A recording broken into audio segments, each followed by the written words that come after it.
Kita mulai belajar firman Tuhan. Nah, kita masuk seri khotbah yang luar biasa. Strong in prayer, kuat di dalam doa, punya kehidupan doa yang kuat, saudara. Bulan yang lalu, saudara, yang kita sedang dibangun punya hubungan yang kuat dengan Roh Kudus. Karena Roh Kudus itu faktor utama yang luar biasa yang membuat yang tidak mungkin jadi mungkin, saudara. Dia adalah Tuhan sendiri. Kalau kita berjalan bersama Roh Kudus, kita akan lihat kuasa Tuhan, penyertaan Tuhan, kedahsyatan Tuhan dinyatakan luar biasa.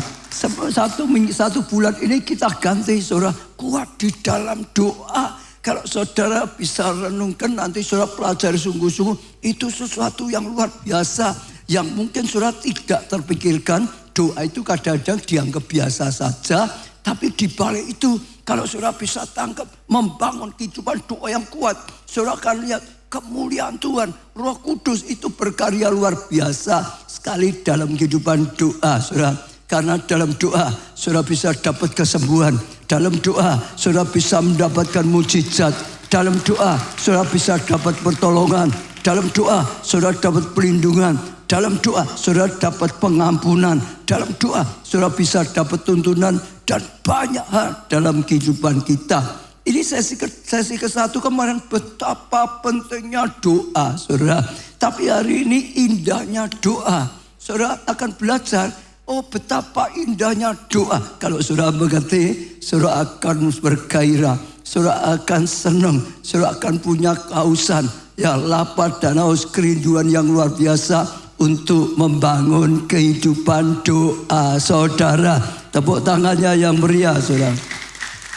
Ya, di dalam doa ada ya keindahan yang luar biasa. Daniel 6 ayat 11. Demi didengar Daniel bahwa surat perintah itu telah dibuat, pergilah ia ke rumahnya. Dalam kamar atas ada tingkap-tingkap yang terbuka ke arah Yerusalem. 3 kali sehari ia berlutut, berdoa serta memuji Allahnya, ya seperti yang biasa dilakukannya. Dikatakan, saudara, ya demi didengar Daniel bahwa surat perintah itu telah dibuat. Jadi ceritanya, Daniel adalah seorang pejabat yang prestasinya naik terus, saudara. Sehingga banyak pejabat yang lain itu iri, lalu ingin mufakat untuk menjebak, ya saudara. Lalu mulai menipu rajanya, ya rajanya dipuji-puji, engkau raja yang luar biasa, yang layak setiap orang hanya berharap padamu. Ya beri satu perintah dalam 1 bulan ini, tidak boleh ada rakyatnya yang minta ya sesuatu dari dewa apapun atau apapun, berdoa kepada siapapun. Hanya boleh berharap yang minta kepada raja saja. Karena raja luar biasa. Rajanya tidak hati-hati, lalu keluarlah perintah. Barang siapa ya melanggar aturan ini akan ditangkap, masuk gua singa, gitu saudara. Nah, lalu ayat tadi, demi didengar surat itu sudah keluar, dan dia tetap saja seperti biasanya 3 kali sehari di loteng atas ia berlutut, ia menyembah, ia berdoa, ia memuji Tuhan, ia merenungkan firman Tuhan seperti yang biasa dilakukan. Pertanyaan kenapa, saudara? Daniel itu wah gigih sekali dalam doa, saudara. Ya waktu sibuk dia tetap doa, bahkan sangat sibuk pun dia tetap doa karena dia pejabat tinggi, saudara. Waktu saudara terancam seperti ini, diancam loh, saudara. Ancamannya bisa kehilangan nyawa loh, saudara. Bukannya kehilangan uang, bukannya sekedar kehilangan kedudukan, tapi sampai nyawanya bisa dipertaruhkan. Kalau dia nekat doa, bahaya sekali. Dia bisa ditangkap, masuk gua singa, dia bisa kehilangan nyawanya. Tapi Daniel luar biasa, dia tidak ngurus ya sibuk tidak sibuk, dia tidak peduli diancam tidak diancam, dia tidak peduli sampai nyawanya terancam, sama saja dia tetap doa, doa, doa, doa, doa, doa, doa, tetap saja. Kenapa, saudara? Bisa bayang kenapa? Saya percaya Daniel tahu satu hal yang luar biasa di dalam doa. Ada yang indah, luar biasa dalam doa. Ada yang luar biasa dalam doa. Saya tahu, saya percaya Ya, Daniel itu sudah mengalami sesuatu yang luar biasa yang membuat dia, saudara lihat, dalam doa itu ada yang luar biasa, indah sekali di dalam kehidupannya. Maka dia tetap melangkah berdoa. Kalau seseorang tidak tahu betapa pentingnya doa, biasa doa itu asal-asalan, saudara. Pas kepepet ada masalah baru doa, saudara. Nggak ada masalah, doanya lupa, saudara. Waktu nganggur nggak ada apa-apa, doa, saudara. Waktu sibuk sudah kehilangan doanya, saudara. Kadang-kadang waktu nganggur juga lupa doa, saudara. Waktu sudah scroll terus, saudara, lupa doa, saudara. Beda dengan orang yang tahu betapa luar biasanya doa itu, betapa indahnya doa itu. Dia akan berbuat seperti Daniel. Dia akan jaga sungguh-sungguh kehidupan doanya. Dia akan rawat sungguh-sungguh. Dia akan terus berdoa. Dia akan terus berdoa. Karena dia tahu ada sesuatu yang luar biasa. Sebetulnya saudara, saat itu saudara, ada konsekuensi yang negatif, yang tidak baik, bisa kehilangan nyawanya. Tapi sekali lagi Daniel juga tahu ada konsekuensi positif, anugerah besar di balik doa. Amin, saudara. Iya, orang yang belum tahu indahnya, faedahnya, dia mengabaikan. Tapi orang yang tahu betapa luar biasanya, dia akan pegang terus, saudara. Markus 14 ayat 37. Setelah itu ia datang kembali dan mendapati ketiganya sedang tidur. Ini cerita Yesus dan murid-muridnya. Dia doa. Ternyata muridnya tidur. Dan ia berkata pada Petrus, Simon, sedang tidurkah engkau? Tidakkah engkau sanggup berjaga-jaga 1 jam? Jadi kalau saudara perhatikan kehidupan Tuhan Yesus, saudara akan perhatikan kehidupan Tuhan Yesus adalah kehidupan yang penuh dengan doa. Saudara, selalu penuh dengan doa. Kalau saudara baca waktu dia dibaptis sedang doa, sekalian berdoa. Dalam segala sesuatu dia selalu doa. Saudara, waktu dia melakukan mujizat 5 roti 2 ikan dengan berdoa. Saudara, kalau saudara bisa tulis pagi-pagi buta dia doa. Siang hari orang banyak cari dia, minta supaya disembuhkan, minta supaya ditolong, saudara. Dia menyendiri, saudara, pergi untuk berdoa. Sore hari dia berdoa. Malam-malam sudah gelap dia tetap berdoa. Dalam segala sesuatu hidupnya penuh dengan doa. Waktu dia akan menyerahkan dirinya, ditangkap, diadili, lalu dihukum sampai mati, dia berdoa di Taman Getsemani. Seperti yang kita baca tadi, dia mengajak Petrus dan Yohanes, saudara. Lalu setelah itu dia doa 1 jam, balik Petrus, Yohanes muridnya tidur, saudara. Dibangunkan, bangun, ayo. Ya memang roh itu nurut, tapi daging kita lemah. Kalau engkau tidak doa nanti kau kalah.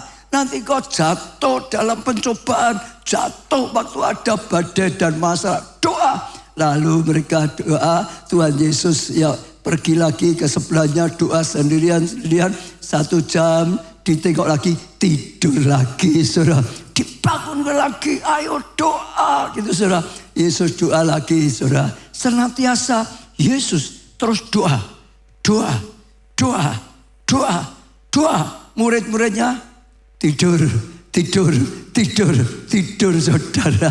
Kenapa? Saya percaya Yesus itu ngerti betapa dahsyatnya doa, betapa pentingnya doa, betapa indahnya doa. Ada satu keindahan yang luar biasa di balik doa. Maka sekali lagi dia terus bangun kehidupan doanya.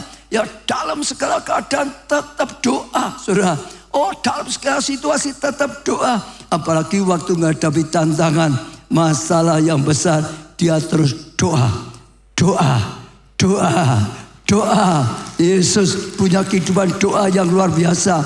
Dia tahu ada sesuatu yang dahsyat yang di dalam doa. Lukas 11 ayat 1. Pada satu kali Yesus sedang berdoa di salah satu tempat. Ketika ia berhenti berdoa, berkatalah seorang dari murid-muridnya padanya, Tuhan, ajarlah kami berdoa. Jadi waktu murid-murid dia lihat Yesus berdoa, mereka berseru, Tuhan ajari aku berdoa. Saudara perhatikan ya saudara. Tuhan, mereka ini murid-murid saudara ikut Yesus 3,5 tahun saudara. Setiap hari pagi, siang, sore, malam tidur. Karena bersama-sama dengan Tuhan Yesus 12 terus-menerus ikut dengan Yesus. Mereka melihat banyak hal. Tapi hanya satu saja permintaan waktu untuk diajari, yaitu apa? Diajari berdoa. Mereka bisa melihat Tuhan Yesus menyembuhkan orang sakit. Tuli melihat. Oh, tuli kok melihat saudara. Tuli mendengar. Buta melihat saudara. Lumpuh bangkit berdiri saudara. Mereka tidak saudara enggak dapat. Tuhan ajari kami supaya bisa menyembuhkan orang sakit. Enggak ada permintaan dari muridnya. Yesus adakan mujizat 5 roti 2 ikan. Oh, memberkati banyak orang mencukupi. Tapi enggak ditulis juga murid-murid yang minta, Tuhan ajari kami lakukan mujizat seperti 5 roti 2 ikan. Tuhan Yesus usir setan dan setan pergi dalam kehidupannya. Oh, enggak ada juga ditulis Tuhan ajari cara aku mengusir setan. Enggak ada. Tapi satu hal ini, waktu mereka lihat Yesus doa, selesai Yesus doa, apa? Mereka minta, Tuhan ajari aku berdoa, ajari kami berdoa saudara. Artinya kalau saudara bisa perhatikan, mereka bisa melihat cara Tuhan Yesus berdoa itu luar biasa sekali. Beda dengan imam-imam, beda dengan ahli Taurat, beda dengan semua orang. Tuhan Yesus punya kehidupan doa yang luar biasa. Tuhan Yesus punya cara doa yang luar biasa. Tuhan Yesus punya doa yang luar biasa. Sampai mereka kagum, sampai mereka tertarik, sampai mereka minta diajari doa. Saya berdoa, saudara, sepanjang 1 bulan ini Tuhan ngajari kita tentang doa. Doa, doa, doa, doa. Akan teriak dari hati saudara seperti murid Yesus. Tuhan ajari aku berdoa. 1 bulan ini sungguh-sungguh aku bangkit dalam doa. Sungguh-sungguh aku mengalami breakthrough, terobosan dalam doa. Aku mengalami mujizat dalam doa. Dan kemenangan-kemenangan dalam hidupku. Ya, dari kemalasan menjadi kerajinan saudara. Dari doa itu hanya beban menjadi kebutuhan kita. Dan itu akan datangkan anugerah luar biasa. Belajar ya doa dari Tuhan, dari firman Tuhan. Lah kenapa doa bisa menjadi sesuatu pengalaman yang indah, yang luar biasa, saudara? Karena doalah ya momen kita bisa berinteraksi, saudara, secara intens dengan Allah, dengan Tuhan.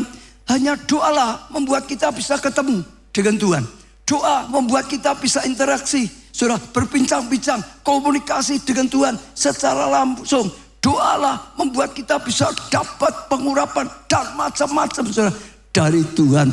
Yeremia 29 ayat 12 sampai 14a. Dan apabila kamu berseru dan datang ya untuk berdoa padaku. Jadi kalau kita berseru pada Tuhan dan apa? Datang berdoa kepada Tuhan, maka aku akan mendengarkan kamu. Doa kita didengarkan. Ya, oh permintaan kita didengarkan. Apalagi apabila engkau mencari aku, sekarang mencari Tuhan, sungguh-sungguh kamu akan menemukan aku. Tuhan berkenan ditemui, saudara. Apabila kamu menanyakan aku dengan apa? Segenap hati. Sungguh-sungguh bukan sekedar doa asal-asalan, saudara. Bukan sekedar doa hafalan, saudara. Sungguh-sungguh cari Tuhan. Sungguh-sungguh memerlukan Tuhan. Sungguh-sungguh dengan segenap hati. Dikatakan di sini, saudara. Aku akan memberi kamu menemukan aku. Demikian firman Tuhan. Beri tepuk tangan untuk Tuhan kita yang luar biasa. Dia Tuhan, dia Allah, dia Raja di atas segala raja.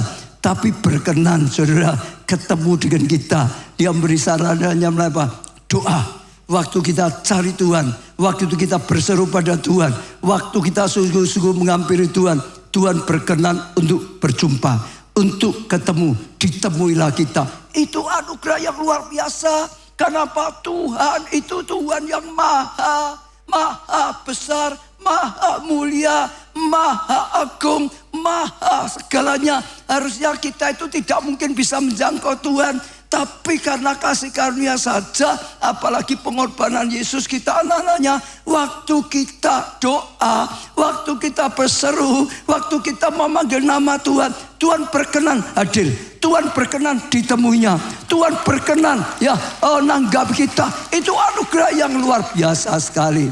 Saudara, kenapa? Dia raja di atas raja, dia Allah yang mulia, kita manusia biasa. Saudara, kalau dipanggil tiba-tiba Pak Wali Kota, Pak Respati, besok mau ketemu dengan saudara, kira-kira besok saudara ke Wali Kota apa enggak?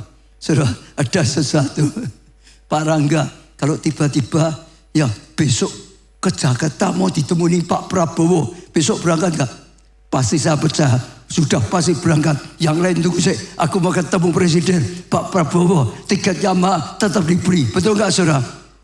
Apalagi Tuhan, Tuhannya Pak Prabowo, Tuhannya Wali Kota, Tuhan di atas segala-galanya. Dia berkenan ketemu dengan kita. Itu anugerah, itu berkat, itu sesuatu yang luar biasa. Jangan diabaikan, jangan tidak dihargai. Doa itu anugerah yang luar biasa. Kita bisa berinteraksi dengan Tuhan, kita bisa ketemu dengan Tuhan, kita bisa berbincang dengan Tuhan, kita bisa nyatakan permohonan kita akan ketemu Raja di atas segala raja. Itu satu yang luar biasa sekali, saudara. Itu adalah berkat yang tidak terkira, saudara. Ketemu dengan Tuhan itu anugerah luar biasa. Lalu saudara, doa juga sangat bermanfaat. Bisa ketemu Pak Wali bermanfaat, bisa ketemu gubernur bermanfaat, bisa ketemu presiden bermanfaat, apalagi ketemu Tuhan pencipta langit dan bumi, Allah segala ilah. Saudara, saat ketemu dengan Tuhan, dalam ketemuan Tuhan, dalam doa, kita bisa terima jawaban doa, kita bisa menerima pertolongan Tuhan, kita bisa terima petunjuk dari Tuhan, kita bisa menerima wonders, kita bisa terima mujizat, kita bisa menerima kasih karunia dan anugerah, perkenanan yang luar biasa. Banyak segala sesuatu yang sudah jadi. Bahkan sudah secara manusia, pakar-pakar yang di dalam dunia juga banyak penelitian yang menyatakan dalam doa itu ada manfaatnya luar biasa. Ya, dari beberapa pakar yang mengadakan penelitian yang berkata manfaat doa secara emosi dan mental itu sangat berguna. Orang stres akan bisa ditenangkan hatinya, saudara, pikirannya, sehingga mentalnya dipulihkan lagi. Alkitab juga berkata, hanya dekat Allah saja aku tenang. Hatinya kecolak, saudara, hatinya bingung, saudara. Wah, saudara, mentalnya goncang. Tapi sekali lagi, ada manfaat saat kita doa, banyak dekat dengan Tuhan, maka banyak, saudara, ketenangan ada dalam hati kita. Tepuk tangan yang meriah. Dia Raja Damai. Kita mendekat pada Raja Damai. Hati kita damai sejahtera. Saudara yang resah hatimu, datang pada Tuhan. Ada ketenangan, ada damai sejahtera. Amin, saudara. Ya, secara pikiran juga sama. Pikirannya kacau lah. Sudah nggak bisa fokus lah. Mikirnya terlalu banyak. Masalah banyak. Nggak bisa mikir lagi. Sekali lagi, kalau saudara membangun hubungan ya dekat dengan Tuhan, datang pada Tuhan, Tuhan bisa jamah pikiran saudara. Pikirannya bisa dibuat jernih. Pikiranmu bisa dibuat menjadi fokus lagi. Pikiranmu, saudara, menjadi tenang lagi juga. Dan datangkan kasih karunia, apalagi secara fisik, saudara, yang sakit bisa sembuh, saudara. Kesehatan, orang suka doa lebih sehat daripada yang tidak suka doa. Amin, saudara. Saudara suka doa atau tidak, kesehatannya bisa tidak, saudara. Malah tadi saya dapat satu ilustrasi, katanya ada dokter loh, saudara, wah sibuk sekali karena banyak yang kerjakan terus. Harus ini, harus itu. Sampai dokternya stres gitu. Dokternya stres karena terlalu banyak, saudara. Dan singkat cerita akhirnya diambil keputusan, sekarang harus ada jam doa. Harus ada doa. Dia mulai bangun doa. Mulai doa. doa, doa. Stresnya sang dokter aja makin lama, makin hilang, makin lama, makin hilang. Luar biasa. Ya saudara, apalagi juga hubungan sosial, hubungan dalam keluarga, hubungan dengan sesama, hubungan dalam komsel. Orang yang suka doa dan tidak beda. Orang yang suka doa dengan Tuhan, sekali lagi hatinya juga tenang, hatinya bisa lapang hati. Betul saudara, semua kepahitan dibuang oleh Tuhan. Sehingga ketemu dengan orang, ucapannya menghibur, ucapannya membangun, ucapannya memberkati orang, ucapannya lembah lembut, tidak menyakitinya. Hubungan dalam keluarga baik saudara, dengan sesama baik, dan banyak lagi saudara. Ya banyak, secara rohani lebih lagi sudah nggak ada terhitungkan. Kita sudah dengar banyak kesaksian-kesaksian dari doa. Datang mujizat kesembuhan. Dari doa datang saudara pertobatan. Dari doa datang saudara pengampunan dosa. Dari doa datang segala kasih karunia dan anugerah yang luar biasa. Iya, tadi di Umas saudara, kemarin saya sampaikan ya khotbah dengan tema berkarya tanpa batas. Itu luar biasa sekali. Diambil dari kehidupan Daniel ini, saudara. Seperti yang kita baca, Daniel itu mengerti, saudara. Oh, tentang doa luar biasa. Kalau saudara perhatikan, Daniel itu seorang yang luar biasa. Dari tawanan perang, saudara, akhirnya dia bisa naik terus sampai jadi orang kepercayaan raja. Rajanya ganti kedua, dia tetap saja kepercayaan raja kedua. Ganti ketiga, dia tetap saja eksis luar biasa. Penyebabnya apa? Salah satu penyebab utama dalam kehidupan Daniel adalah doa, doa, doa. Maka dia bangun doa luar biasa. Dengan doa, maka dia sering dapat hikmat dari Tuhan, sehingga bisa ambil keputusan bijaksana. Dalam doa, dia maka bisa punya kesehatan yang lebih prima lagi. Dalam doa ada pertolongan, ada perlindungan dari Tuhan. Sekalipun masuk gua singa, tetap saja ada pertolongan. Mulut singa dikatupkan sehingga dia aman, dia selamat. Ada banyak hal. Bahkan dalam pelayanannya. Saya mau tanya saudara, kapan saudara tetap bisa melayani? Sampai tua? Selama sehat? Banyak orang bilang, selama aku sehat, aku bisa melayani. Kalau sudah stroke, nggak bisa jalan, masih bisa pelayanan enggak? Ayo, kalau sudah di tempat kamar tidur saja, pasang selang-selang, masih bisa melayani apa enggak? Kalau bisa pasti datang Umas. Karena saudara, kemarin saya rasa dibukakan tentang Daniel salah satunya, itu banyak sekali. Salah satunya doa. Itu luar biasa. Banyak orang pikir ya masih muda bisa melayani. Kalau sudah tua sudah enggak terlalu bisa melayani. Apalagi kalau sakit sudah berkata, enggak enak badanku, aku enggak bisa melayani. Apalagi sudah stroke, jalannya sulit, masih bisa melayani enggak? Stroke kok melayani, sudah enggak bisa, keliru. Oh, sudah di tempat tidur pasang selang, masih bisa melayani. Dengan cara apa? Doa, doa, doa, doa, tetap pelayanan, doa. Sekalipun stroke tetap bisa pelayan lewat doa. Doakan ya keluarga, doakan keturunan, doakan ya teman-teman, doakan bangsa tanah air, doakan kota, doakan gereja kita, saudara, doakan saya juga. Betul, doakan banyak orang dijamah, banyak orang diselamatkan. Hebat saudara, doa itu nggak pernah selesai sampai nafas terakhir. Saudara sudah detik-detik mau meninggal saja, tetap saudara bisa melayani, berbuah, berguna bagi Tuhan. Melalui apa? Doa. Fisik sudah tidak mungkin. Betul saudara? Keadaan yang lain tidak mungkin. Tapi sekali lagi, doa tetap ada. Pelayanan tetap ada. Berbuah banyak ada. Khotbah kadang-kadang sudah gak bisa lagi. Mimpin pujian gak bisa lagi. Jadi pendoa ya khusus tugas secara umum sudah sulit lagi gak bisa. Apa-apa gak bisa. Tapi sekali lagi doa. Dimanapun berada, kapanpun saudara ada, selama masih bernafas, saudara masih bisa berdoa, saudara masih bisa melayani, saudara masih bisa berbuah banyak bagi kerajaan Allah. Saya percaya itu luar biasa. Ya, itu ada suatu yang dahsyat.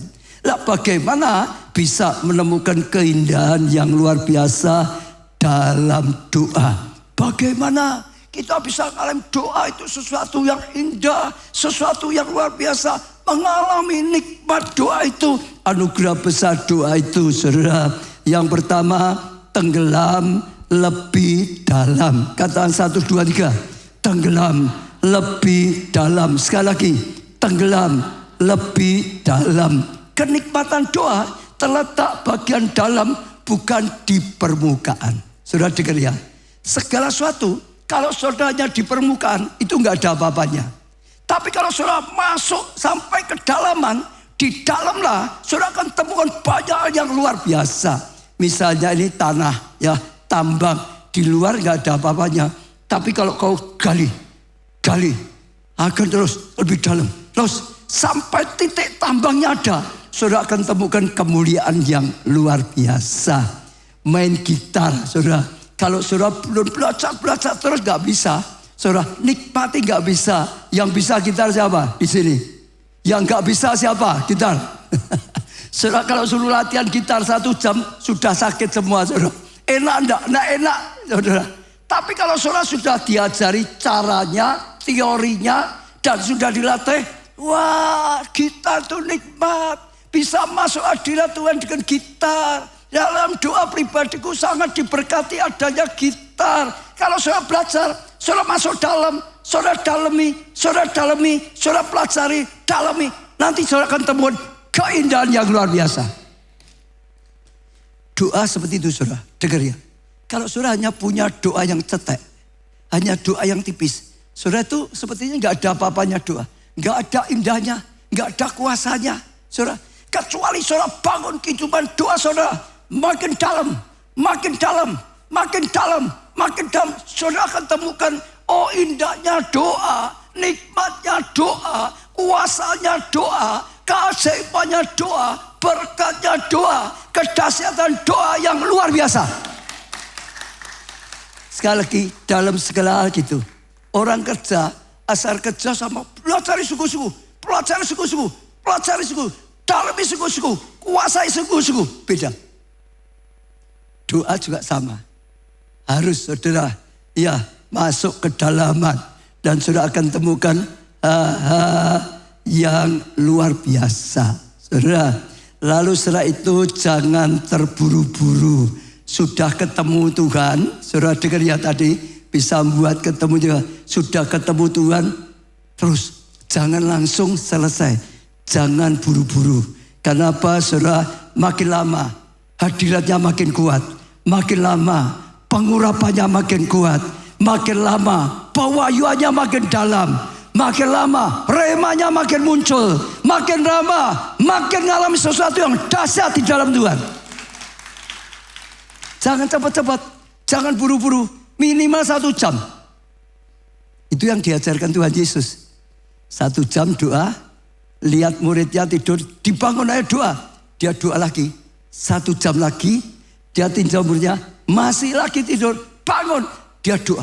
1 jam, 1 jam, 1 jam, 1 jam. Dulu pertama saya melayani, saya belajar di tempatnya Pendeta Yonggi Cho di Korea, saudara. Dia seorang pendoa luar biasa sekali. Korea juga bangkit dilawat Tuhan karena doa. Karena kegerakan doa yang luar biasa. Ya, berapa tahun yang lalu saya pernah ikuti AAS, ya, ASEAN Leader Summit diadakan di Korea. Lalu dipanggil, ya, pakar-pakar, orang-orang tua yang dulu mengalami lawatan di Korea. Sampai Korea dijungkir balikan oleh Tuhan. Sampai Korea menjadi negara Kristen, saudara. Kenapa? Dulu luar biasa Tuhan bekerja. Mayoritas semua mereka berkata, termasuk Pendeta Yonggi Cho yang saat itu sudah tua sekali. Dia berkata, kuncinya di doa. Dulu pagi-pagi, ibadah pagi, penuh gedungnya. Orang doa pagi. Hujan salju, penuh semua tetap saudara. Doa, doa, doa. Mereka hampir semua gereja yang menengah, hampir semua gereja menengah, punya bukit doa. Punya bukit doa, punya bukit. Semua yang gereja-gereja menengah, semua punya doa. Lama-lama doanya luntur. Karya Tuhan, kegerakannya juga luntur. Nah, saya sekarang masuk ini tadi. Dulu Yong Kijo pernah ngajar begini. Kalau engkau doa, ya biasanya orang itu terlalu tipis. Doa 1 jam sudah bingung 1 jam. Waktu saya belajar di Korea, di bukit doanya langsung di ibadah ini. Saudara, kita akan doa 1 jam. Dulu kita bingung, doa kok 1 jam. Sekarang sudah banyak dengar, saudara. Lalu dia sendiri di mimbar doa 1 jam sudah. Kita nggak diurusi, semua disuruh doa juga. Kita terpaksa ya doa sampai 1 jam. Lalu dia ngajar gini, kalau doamu baru 5 menit, baru 15 menit, kamu itu belum apa-apa, belum ketemu Tuhan secara khusus. Kamu ini baru nyablek setan. Katanya gitu, saudara. Nah betul, kamu kan doa kan, kadang-kadang doa usir setan juga toh. Usir masalah toh, saudara. Betul gak, saudara? Kamu kalau doamu baru 15 menit, 5 menit sampai 5, itu baru nyablek setan. Bahasanya Inggris nyablek itu apa ya? Ya pokok baru nyenggol setan gitu, saudara. Malah kalau gak terus setannya marah, kamu ditabok. Harus terus. Setengah jam dia berkata, itu baru mulai kontak. Setengah jam itu baru mulai suku-suku masuk atmosfer ilahi. Baru mulai masuk hadirat Tuhan dengan nyata. Lah setelah setengah jam sudah masuk hadirat Tuhan, jangan buru-buru selesai. Jangan ya cepat-cepat, ya lama-lama. Terus sampai minimal 1 jam. Karena setengah jam berikutnya, disitulah saudara mulai ketemu. Disitulah saudara bisa curahkan isi hatimu. Disitulah Tuhan mendengar saudara. Disitulah engkau dapat pengurapan. Disitulah Tuhan bicara. Disitulah saudara dapat wahyuan. Disitulah saudara dapat rema. Minimal 1 jam. Belajar. Saya jaminlah. Kalau doamu cuma 5 menit, 10 menit. Saudara itu belum apa-apa. Wis mentas. Gak ada apa-apa. Doa tapi tipis. Doa tapi belum mengalami penjebolan. Doa belum mengalami breakthrough. Kalau saudara mulai bangun, saudara akan mengalami terobosan. Dalam doa saudara, sesuatu yang besar terjadi. Tepuk tangan lebih meriah lagi, saudara. Yang ketiga, saudara, atur waktu dan tempat doa supaya minim gangguan. Supaya tidak terganggu. Jadi yang pertama, saudara tadi dikatakan apa? Yang pertama, ya, saya keliru bacanya, saudara. Jangan buru-buru tadi sudah selesai ya, saudara. Nah, sekarang kita akan belajar yang baru gini. Bagaimana caranya bisa 1 jam? Kan ganti, saudara ya. Bagaimana bisa 1 jam? Yang pertama, tanamkan dalam pikiran Anda, ya, bisa doa 1 jam. Dengar ya, saudara. Supaya saudara bisa 1 jam, saudara harus berpikir bisa. Tanamkan pikiran saudara, bisa. Sekali lagi, tanam pikiran saudara bisa. Kalau saudara sudah mikir gak bisa, mosok bisa. Doa 1 jam, baru 5 menit sudah gatel, baru 5 menit sudah mau ke toilet, baru 5 menit sudah pikirannya mengembara mana-mana, ingat utangnya, ingat macam-macam sudah. Ya, mosok bisa, gak bisa. Kalau saudara mikir engkau tidak bisa, maka saudara akan tidak bisa. Gak mungkin bisa. Firman Tuhan berkata, seperti kau perhitungkan tentang dirimu, ya jadimu seperti itu. Gak mikirkan gak bisa, ya jadi seperti itu. Kau gak akan bisa. Kalau kau berani rubah pikiranmu, bisa. Karena Tuhan bisa menolong saya. Karena firman Tuhan berkata, bisa. Seperti Yesus, pikiranmu rubah. Nanti seperti itu, saudara. Seperti yang kau pikirkan tentang dirimu, itu jadi. Sampai sekarang siapa yang pikir bisa, angkat tangan. Siapa yang tetap mikir gak bisa, angkat tangan. Saudara mikirin bisa dulu. Kalau saudara mikir gak bisa, gak bisa. Jadi KKS, saudara gak bisa, selamanya gak bisa. Mikir bisa, berkata bisa. Nanti saudara akan melangkah, Tuhan akan tolong. Satu, pikiran kita mikir bisa. Kedua, hati kita percaya, iman. Diimani, bisa. Iman adalah dasar dari segala sesuatu yang kita harapkan. Mikirannya mikir bisa, mulutnya berkata bisa, hatinya yakin bisa.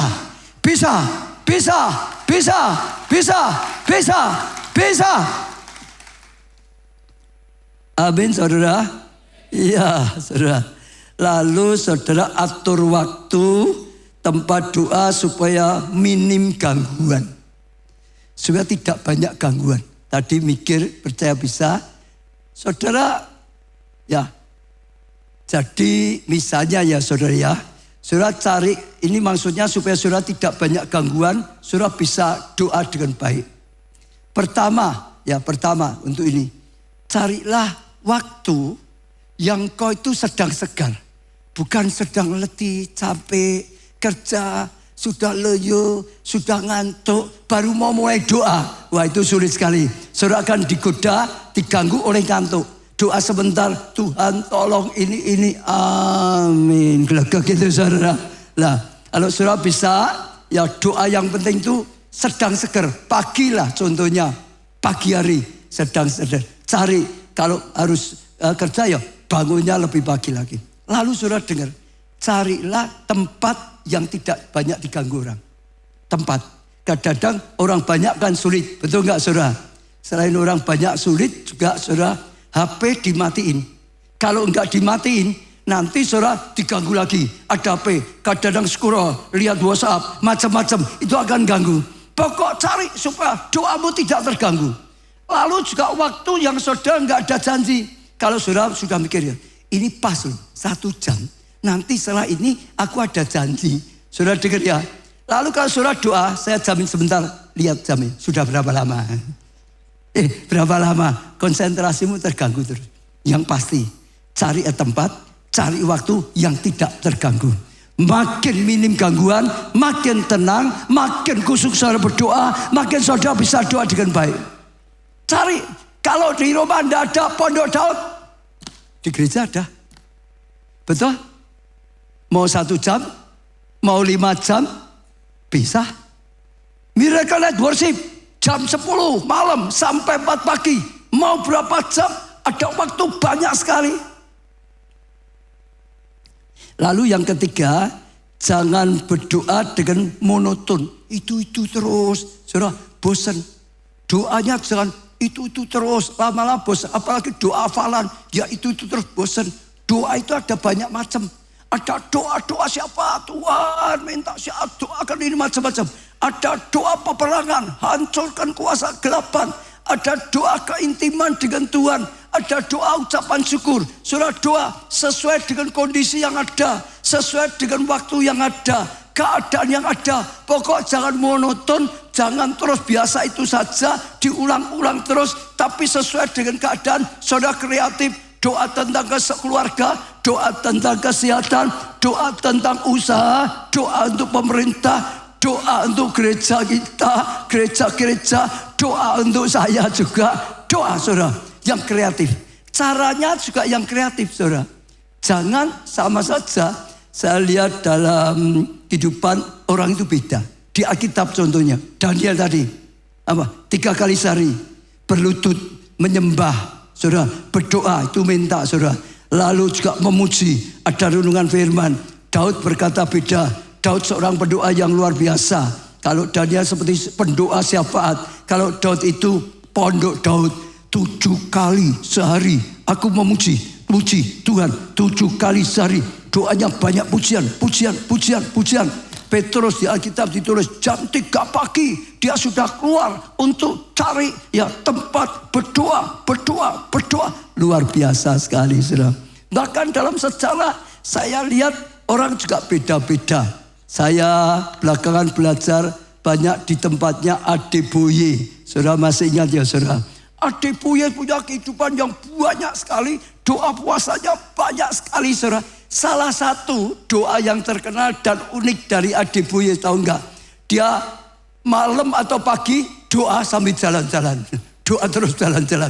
Bahasa roh jalan-jalan. Jalan-jalan terus saudara. Sambil jalan-jalan. Mungkin karena dia tempatnya gerejanya dan itu ya sama dia banyak doa terus. Ya enggak gerak mungkin juga enggak baik. Sambil jalan itu bisa berjam-jam pakai saudara. Jalan-jalan dan doa. Jalan-jalan doa. Bahasa roh. Saya percaya punya jam doa di rumahnya juga. Tapi itu salah satu lagi. Dia gunakan supaya kreatif. Supaya enggak bosan saudara. Lalu William Seymour saudara. Wah itu dipakai Tuhan. Pemulihan Pentakosta. Pemulihan karunia-karunia. luar biasa. Ya, dikenal memiliki kehidupan doa yang sangat kuat. Ia sering berdoa berjam-jam sampai berlutut di hadapan Tuhan. Saat berdoa, ia sering menyembunyikan wajahnya di dalam sebuah kotak kayu sebagai bentuk kerendahan hati. Dan supaya apa? Tidak terganggu. Saya percaya dia itu kulit hitam. Saya percaya rumahnya kecil, mungkin banyak orang. Tutup wae, keludungi pakai kotak supaya enggak dengar suara luar, supaya enggak diganggu. Doanya, doakan. Kuncinya apa? Supaya tidak terganggu. Fokus pada Tuhan, dekat dengan Tuhan, bisa kusuk doanya, ada dalam hadirat Tuhan, mengalami perjumpaan dengan Tuhan, mengalami breakthrough dengan Tuhan, terobosan dengan Tuhan. Kuncinya ada tadi, hadirat Tuhan, saudara. Dan itu sesuatu yang luar biasa sekali. Ada satu orang lagi, A.A. Allen, saudara.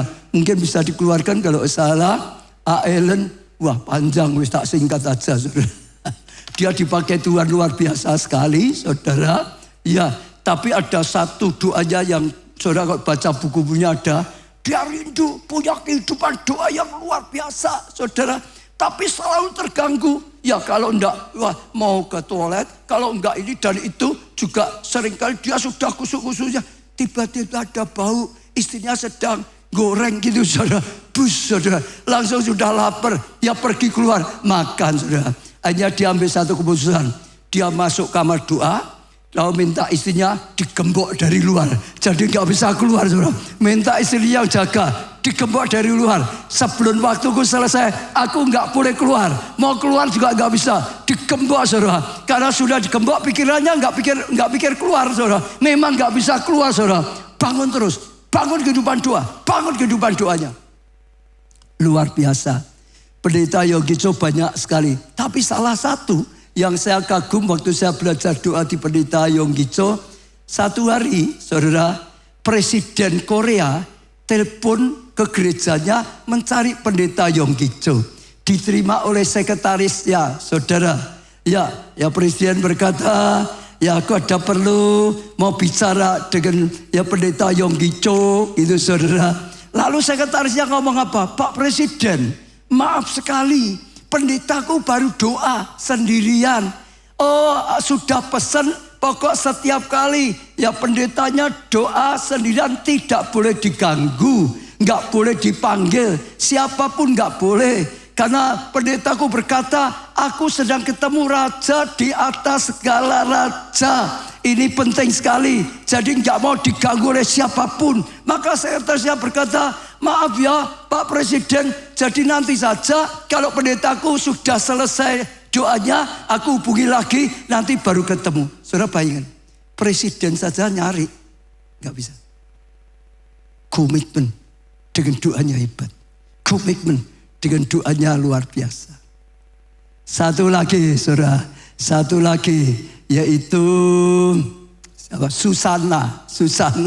Lah ini ada tulisannya, bagus Susana. Loh kok jadi panjang toh, sing pendek gitu loh. Yang tadi aja, saya mau yang tadi aja. Kepanjangan, malah bacanya repot, gak punya waktu banyak. Kepanjangan. Intinya dia itu punya anak sedikit berapa? Anaknya berapa tahu enggak? Sekarang saudara. Ya memiliki 19 anak. Ya Susana membesarkan mereka dengan disiplin rohani. Setiap hari ia mengatur waktu pribadi untuk berdoa dan untuk anak-anaknya. Bahkan di tengah kondisi rumah yang kecil dan penuh kesibukan. Saudara lanjutkan lagi. Lanjutkan dulu. Ya. John dan Charles Wesley kemudian dipakai Tuhan untuk membawa kebangunan rohani besar di Inggris dan Amerika. Mereka menulis ribuan lagu rohani dan menggerakkan ratusan ribu jiwa untuk bertobat. Lanjutkan lagi, masih ada putranya John Wesley mengalami pengalaman rohani yang mengubah kehidupan para tahun 1732. Dan pada saat itu Susana berusia 69 tahun. Dan kebangunan rohani Metodis dimulai. Ya berkembang pesat ketika Susana sudah berusia 70 tahun. Ada satu yang luar biasa. Saudara bayangin ya. Anaknya berapa? 19. Rumah di sana kalau dulu itu kecil-kecil saudara. Kalau 19 pasti penuh. Jadi sekalipun keadaan seperti itu, waktunya repot, dia tetap jadi pendoa yang luar biasa. Salah satu yang unik, saudara, setiap dia masak sudah selesai, dia masuk jam doanya. Ini orang dulu masak ada itu ya, setelah cemeknya apa tuh? Cemeknya itu. Lalu dilepas ganti, dikerudungkan di kepalanya gitu, saudara. Dia mulai doa. Jadi doanya di dapur, setelah selesai pekerjaan yang lain nggak ada, doa. Kalau sudah ganti artinya tidak masak lagi, tidak urusin yang lain lagi, ditudungin kepalanya, sudah nggak mau lihat orang lain, nggak dengar. Pokok fokus dengan Tuhan, suku-suku dengan Tuhan, saudara. Anak-anaknya kalau lihat ini cemeknya tadi ditudungin kepalanya, sudah artinya nggak mau diganggu, semua nggak ganggu. Terus dengan itu dia mendoakan anaknya, dia mensupport keluarganya, hanya dibangkitkan hamba-hamba Tuhan yang luar biasa dari keturunannya. Sekalipun anaknya banyak, sekalipun sibuk sekali, saudara, dia tetap tahu doa melampaui segalanya. Justru doa membuat Tuhan menolong dia, doa membuat mujizat terjadi, doa menggantikan sesuatu yang luar biasa. Saudara pelajari, orang-orang yang ngerti hebatnya doa, dia nggak mau melepaskan. Dia akan bangun suku-suku, bangun suku. Dan mengalami terobosan yang luar biasa. Saya banyak, tapi untuk waktunya saya ingin sharing sedikit yang saya dapatkan. Dan bagi saya luar biasa. Ya, ini keadaan krisis, tidak gampang ya. Saudara, sekarang ekonomi sedang gonjang-ganjing. Ya, saya Sabtu, saudara, waktunya sampai khotbah bukan Sabtu ini ya. 8 hari yang lalu tentang mulai doa, pentingnya doa. Saya sudah duduk di sana, saudara, sedang nunggu waktu saya sambil saya doa. Tiba-tiba Tuhan itu memberi saya rema, satu ayat, dikeluarkan dulu ayatnya, karena saya percaya ini penting sekali, saudara. Artinya Tuhan sedang berkata seperti ini, aku hendak mengajar, mau ngajari Tuhan itu, dan menunjukkan kepadamu jalan yang harus kau tempuh. Aku hendak memberi nasihat, mataku tertuju padamu. Waktu saya baca seperti ini, Tuhan seolah berbicara, ya ini sedang seri khotbah tentang doa. Tidak kebetulan, ini waktu-waktu yang sangat penting. Juni-Juli ini penting sekali. Akan ada perubahan-perubahan yang tidak disangka-sangka. Maka dorong jemaat, bangun kehidupan doa yang sungguh-sungguh. Tuhan itu mau memberi rema, Tuhan itu mau menuntun kita supaya langkah-langkah kita tepat. Kalau langkah-langkah kita tepat, kita akan mengalami kemuliaan. Sekalipun krisis, mengalami Kristus berkarya luar biasa sekali, saudara. Ya, saudara, ya lanjutkan. Jangan seperti kuda atau baga yang tidak berakal budi, lari terus dengan pikirannya, dengan keinginan sendiri. Yang kegarangannya harus dikendalikan dengan tali les dan kekang. Kalau tidak, ia tidak akan mendekati, tidak akan mendekati engkau. Artinya Tuhan nyuruh begini, duduklah banyak doa, bukalah telinga, minta Tuhan. Karena akan ada banyak perubahan, 2 bulan yang banyak sekali, yang kalau kita keliru langkah kita hancur. Tapi kalau kita bisa temukan tuntunan Tuhan, kita temukan cara-caranya, kita akan mengalami breakthrough, kita akan mengalami terobosan, justru akan jadi batu loncatan, justru akan mengalami anugerah yang luar biasa sekali. Saya itu orang yang tidak pernah beli saham, tapi tiba-tiba Tuhan mulai bisa ada kaitannya dengan itu. Hari Sabtu itu kalau saudara lihat ya di peta ya, saat itu saham sudah jatuh-jatuhnya. Ya, dulu saya dengar ya sebelum Covid 7.000 lebih, lalu turun menjadi 6.000 Covid. Setelah itu naik 8.000 lebih. Lalu saat itu turun tinggal 5.300 lebih. Jadi grafiknya saham itu naik, kalau naik tinggi sekali. Kalau jatuhnya dalam, tapi setelah itu naik lagi lebih tinggi lagi, jatuh dalam lagi, naik lebih tinggi lagi, saudara. Nah, ya dolar itu waktu 9.200. Tuhan berkata akan ada banyak. Maka jemaat sungguh-sungguh buka telinga, dekatlah pada Tuhan. Akan ada perubahan-perubahan. Kalau kau bisa dapatkan dari Tuhan anugerah luar biasa, justru krisis ini jadi kesempatan yang luar biasa. Saudara, contoh itu waktu ya, saya kaget hari Selasanya, itu Sabtu, saya datang, saya khotbahkan. Saudara bisa lihat khotbah minggu yang lalu yang minggunya saya tidak khotbah karena Sabtunya. Minggunya saya ada di Surabaya, saya khotbahkan di Surabaya. Ya, Sabtu, Minggu. Selasa itu terjadi, tiba-tiba lihat berubah sekali. Dolarnya mulai turun, baliknya. Tapi untuk sahamnya tiba-tiba naik. Saya lihat ya, Selasa, Minggu, Sabtunya 53 lebih. Selasa loncat 55 lebih. Lalu naik lagi 57, 59. Sekarang sudah 6.000 lebih. Tiba-tiba berubah. Nah, kalau saudara bisa tangkap, saudara bisa ambil kesempatan. Saudara nih, kuncinya di sini. Saya ulangi lagi ya. Ya. Saham itu kalau naik tinggi sekali, kalau jatuh. Tapi akhirnya tetap akan naik bahkan lebih dari sebelumnya. Nanti akan jatuh lagi. Sepanjang sejarah selalu seperti itu. Naik tinggi sekali, jatuh banyak sekali, naiknya lebih tinggi lagi, jatuh lebih banyak, naiknya lebih tinggi lagi. Sekarang itu waktu ya saudara, Sabtu 53. Mungkin masih bisa naik, mungkin bisa turun juga. Betul saudara ya, sedang gejolak. Tapi akhirnya akan naik tinggi. Kapan tidak tahu, cepat lambat, tapi akhirnya akan kembali ke 8.000, 9.000, bahkan 10.000. Kalau saya tanya orang-orang yang biasa dia main di saham saudara. Nah saudara, saya nggak mau ngomong dari saya, saudara jangan ikuti saya. Pentingnya adalah dekatlah Tuhan. Bukalah telinga. Karena seperti tadi dolar bisa turun, ini bisa naik, ini gonjang ganjingnya kuat sekali. Supaya nggak salah langkah, habis-habisan, tapi saudara tepat sehingga saudara dapat batu loncatan. Ya, saudara melalui krisis, saudara ngalami wonders, saudara ngalami Tuhan berkarya, saudara dapatkan celahnya, saudara ngalami terobosan yang besar. Sekarang 6.000. Gak tahu ya, Pak Rangga itu main saham gak ya? Nah, ngerti minimal ya. Menurut Pak Rangga, kalau bisa kembali lagi enggak sampai 8.000, 9.000 bisa enggak? Hampir semua orang yang saya tanyain bisa. Dengar saudara, kalau sekarang saudara beli misalnya ya, bisa enggak jatuh lagi? Bisa aja, enggak tentu.